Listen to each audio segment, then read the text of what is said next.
আসসালামু আলাইকুম আপা। আসসালামু আলাইকুম, আমার নাম মোহাম্মদ আব্দুল বাকের, আমার গ্রামের নাম রাজাপুর। পত্রিকায় একটা বিজ্ঞপ্তি দিয়েছিলেন, আমি সেটা দেখে এখানে আসছি যে একটা কিডনি দরকার। তো আমি সেই সুহৃদয়বান ব্যক্তি মোহাম্মদ আব্দুল বাকের। মানে আমি আপনাদের মেয়েকে আমার একটা কিডনি দান করতেছি। এই শুনছো, একটু তাড়াতাড়ি আসো তো, তাড়াতাড়ি আসো। এই লোককে আরে ওই যে আমরা যে পত্রিকায় বিজ্ঞাপন দিয়েছি না, হ্যাঁ উনি পত্রিকার বিজ্ঞাপন দেখে এসেছে, কিন্তু গ্রাম্য একটা লোক, ওনার থেকে কিডনি নেওয়া ঠিক হবে? দেখো, আমরা তো ডোনার খুঁজছি।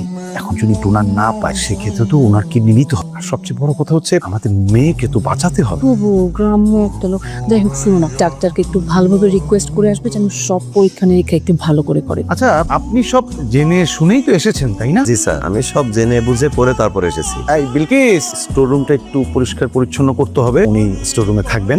আর ওই অচেনা মানুষ একটু সাবধান, হ্যাঁ? আমি দেখতেছি, টেনশন নিয়ে না।